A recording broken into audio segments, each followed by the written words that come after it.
I always wondered, why could Franklin do this and nobody else could? Everybody else had more money than we had. They had more engineers than we had. And I decided that it must be because of the people. You know, people give their all for this little company in the cornfields of Bluffton. Franklin Electric was founded in 1944 when two electrical engineers from Fort Wayne, Indiana, Edward Schaefer and T. Wayne Kehoe, decided to go into business for themselves, producing small electrical motors. The Corps of Engineers had said they needed a portable generator.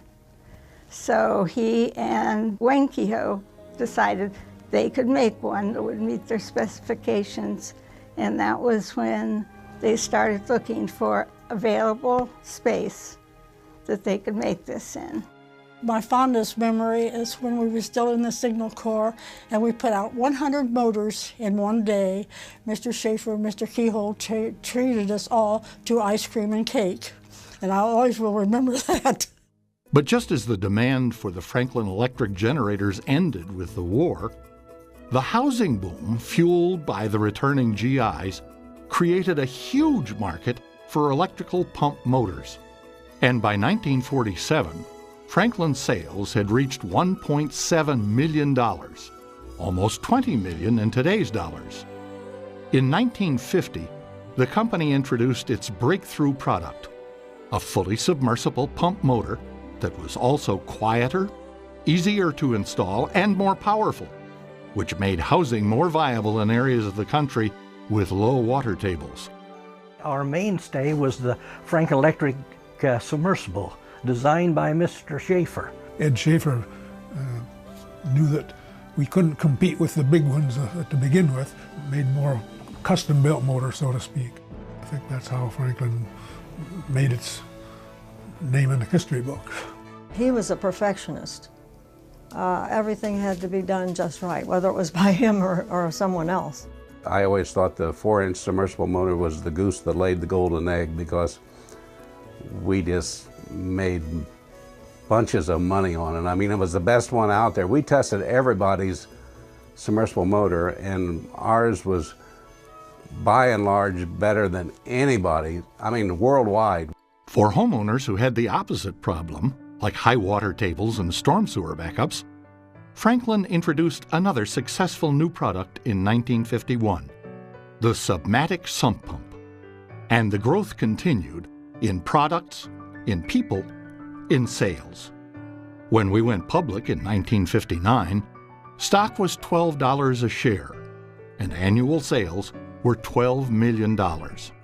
There was always a spirit of innovation in the engineering group, and it wasn't just one person, it was everybody. They was driven to succeed, to do well, and they expected those under them to do well too. It was an enjoyable job because there was always something to challenge you. By the early 1960s, Franklin had produced over 4 million motors, and with our hometown of Bluffton, had become so emblematic of the American dream that Life magazine profiled the company and community in a special issue. It was quite a story.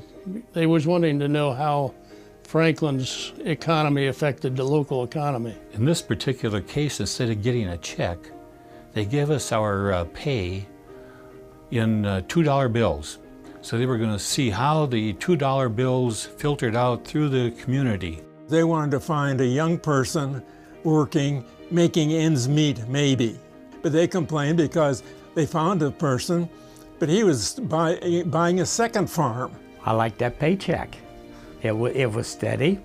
It made payments on my car. It did a lot of things. It paid for my dates, you know, when I took my girlfriends out, my girlfriend, you know, or whatever. It was just a steady income and good. In 1969, we produced our 5 millionth submersible motor.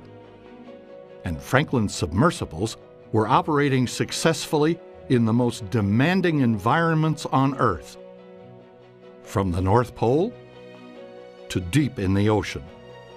The Navy came to us. They were building the NR-1 submarine, which is a nuclear submarine. We designed and built those motors for them. It's still operational. Steady growth meant domestic and international expansion. In the United States, manufacturing facilities were added in Indiana, Arkansas, and Oklahoma. By the early 80s, we had operations and subsidiaries around the world. We've also grown by strategically acquiring companies with complementary capabilities, with an eye on building market share through unique competitive advantages and best-in-class customer service. I remember one instance, there was a shipment that was supposed to go out that didn't, and we ended up basically breaking the rules by not sending something out with paperwork, and we got it out air freight by a last-minute phone call. And even though it was breaking the rules, you know, as far as Franklin was concerned, we got a phone call from the vice president saying that that's the type of thinking that they appreciated, that taking care of the customer was bottom line. We continually apply and adapt those capabilities for new market segments, like fuel systems, mining, and solar. For example, Franklin Fueling Systems, established in 1988 as FE Petro, has become a driving force in the industry domestically and internationally. What's been good for our customers has been great for our shareholders. In the more than 5 decades since we went public, we've grown sales, profitability, and market share. Now, more than a decade into the 21st century, Franklin Electric is both very different, yet very much the same as the company that started out on the second floor of a former shoe factory in Bluffton, Indiana. The design of the submersible motors as we make them today is still the design that our founders created, nearly 60 years ago. And it hasn't been compromised. It's been copied many times, but to this day, I believe nobody has figured out a way to make a better motor work underwater than Mr. Schaefer's original design.